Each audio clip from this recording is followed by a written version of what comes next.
It all began with a letter, not a public declaration or a news conference. It was merely a private plea from Prince Harry to his father, King Charles III, to come to the King's Foundation event.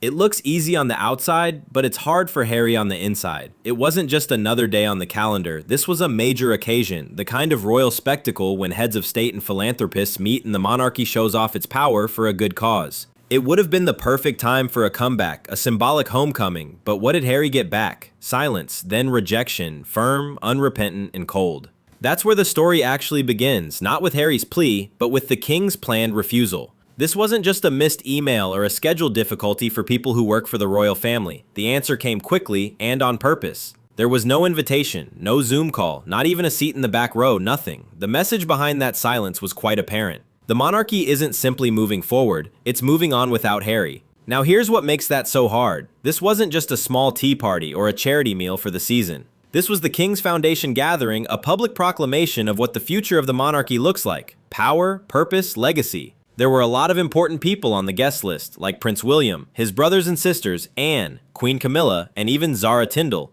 who doesn't work for the royal family. Hell, David Beckham and Kate Winslet were there, but Harry's name was missing, and everyone noticed. People were talking a lot behind the palace gates. A senior aide is said to have told the king that he doesn't see why betrayal should be rewarded with visibility. That line stuck because whether you agree or not, that's how Harry is being seen inside those royal walls right now. Not as a misunderstood son or a man trying to fix a broken bond, but as a traitor who crossed the line one too many times.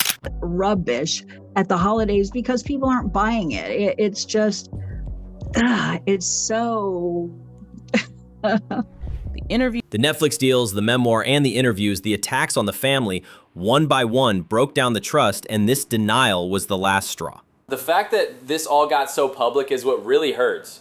The guest list was posted online, and when Harry's name wasn't on it, it wasn't just a lack of attendance, it was a message that he no longer belonged there. And for someone who grew up with royal blood in his veins and once walked those halls as a future leader, it was a harsh reality check for Cersei to say that Harry had hoped this would be his way back in. In a way, to re-enter the royal stage and show that he could still represent the values of service and duty, but the palace wasn't buying it. The monarch is said to have not even thought about it, and there was no discussion or back and forth. He just said no. Some people close to the couple said they were glad that someone finally drew a line in the sand after years of walking on eggshells around the subject of Harry. Things got messier though, because while Harry was trying to reconnect, Meghan Markle was silent and completely detached. According to those close to the couple, she didn't support the request, didn't co-sign it, and didn't even show interest. It seems that her main concern was her own business in California. Her absence was loud and purposeful, and for those who were paying attention, it seemed like she was already several steps ahead, getting away from a situation that was looking more and more like a lost cause. What used to be a royal fight now feels like something far bigger. Not a family feud, but a full-blown exile that isn't going to end or be talked about. Harry tried to move on, but the crown looks like it wants to end the story. Inside Buckingham Palace, the response to the event was just what King Charles wanted: calm contentment. Not a single sign of resistance. The aides didn't only agree with the move, for years they were happy with it. They had been walking on eggshells in Harry's volatile orbit, trying to reconcile devotion to the monarchy with sympathy for the king's son. But this time, there was no more sympathy. Everyone agreed.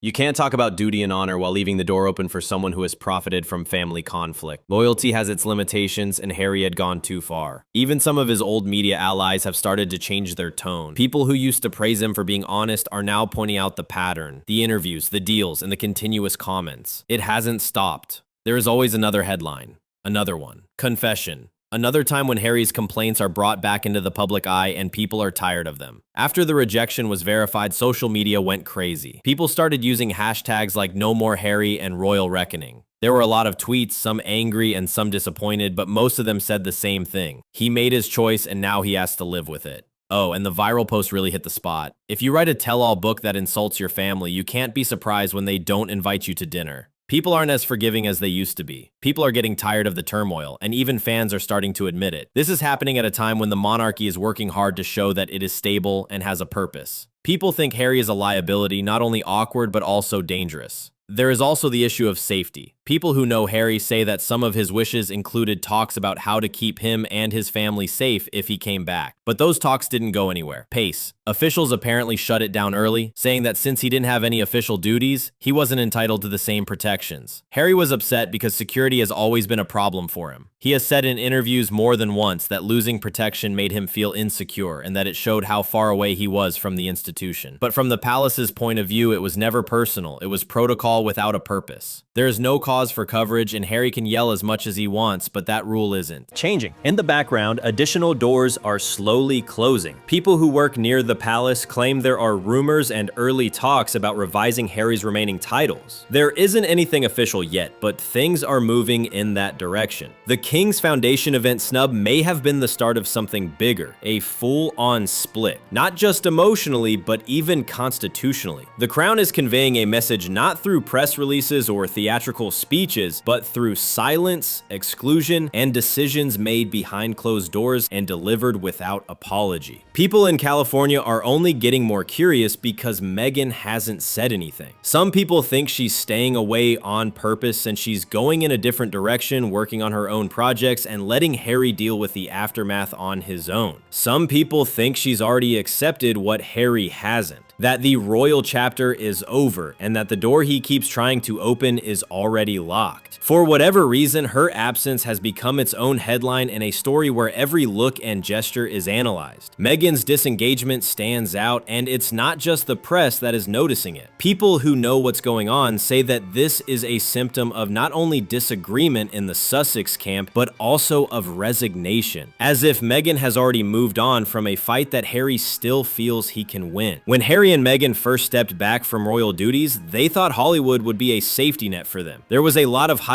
Talk shows, appearances, multi-million-dollar deals, and the promise of complete freedom. But the luster is fading now. Spotify and other major platforms are slowly pulling away from them. Netflix is said to be cooling off. Two executives aren't saying it out loud, but others who work there know that Harry's name doesn't mean as much as it used to. Prince Harry is reportedly furious, not just disappointed or frustrated, but deeply livid after King Charles made the decisive move to exclude him from a major Royal Foundation event that many believed could mark his quiet re-entry into public life under the monarchy's umbrella. But instead of being welcomed back into the fold, he was met with silence. Cold, final, unmistakable. The guest list for the King's latest charity gala wasn't just about who showed up, it was about who didn't, and the absence of Prince Harry sent shockwaves through royal circles and beyond. Names like David Beckham, Kate Winslet, and other figures known for their public service, loyalty, and disability advocacy were prominently featured. Their presence wasn't random, it was strategic, a way for King Charles to signal what values the monarchy now stands for: unity, dignity, and purpose.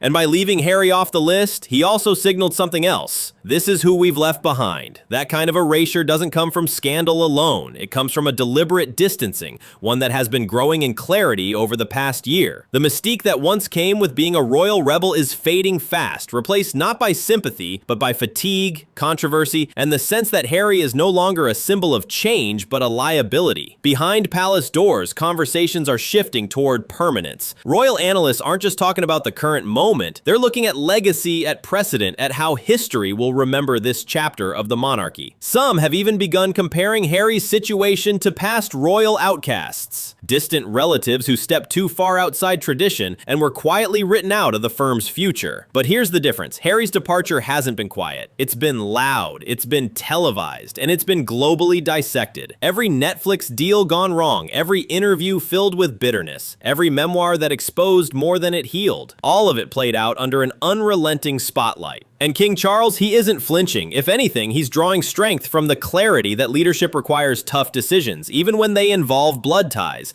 To Charles, the message is clear. The monarchy must come before everything else, even family. That's not cruelty, that's strategy. Because what the monarchy can no longer afford, what Charles can no longer tolerate, is being dragged into the Sussex's endless cycle of drama. With every move Harry makes, the distance between them grows wider. His interviews feel less like storytelling and more like resentment resentment. His brand feels less like empowerment and more like exhaustion. And worse, his element of relevance is slipping fast. And Hollywood producers are hesitant to greenlight new projects. In the fashion world, brands are stepping back from collaborations. Even streaming platforms like Netflix have quietly moved on, now partnering directly with the crown rather than its estranged son. The industry that once saw Harry as a bridge between old institutions and modern storytelling now sees him as a PR risk. One entertainment strategist, speaking off the record, put it bluntly. He came in with royalty, but he's becoming tabloid. That shift is brutal. Because while Harry still has access to media, he no longer holds influence. He can still give interviews, he can still write books, he can still launch podcasts, but without that royal stamp, without the support of the very institution that gave him identity for 36 years, the impact just isn't the same. And the danger isn't just irrelevance. It's becoming a story people don't want to keep reading. With Meghan buried in her own branding efforts, launching products that get roasted by critics, mocked online, and quietly rejected by retailers, the palace continues its slow but firm distancing. Meanwhile, the American spotlight dims further, with media outlets growing tired of retelling the same emotional breakdowns and audiences tuning out of yet another round of royal grievances. So where does that leave Harry? In a space that feels increasingly narrow, a path that's growing colder, an audience that's turning away. He chose this road, yes, but now he's walking it alone. There's still time for reinvention, but it won't come from chasing royal approval. It won't come from documentaries or tell-alls. It won't come from Instagram captions or curated trauma. If Harry wants to build something lasting, it has to come from somewhere else. Something new, something independent, something real. Because if the monarchy's message couldn't be clearer, it's this. The page has turned. And Harry's name, it's no longer on it. Drop your thoughts below. Is Harry losing his place in the royal narrative or finally being forced to write his own? If you found this breakdown honest, sharp, and worth your time, hit like, subscribe, and turn on notifications for more fearless takes on power, perception, and the people caught in between. Thanks for watching.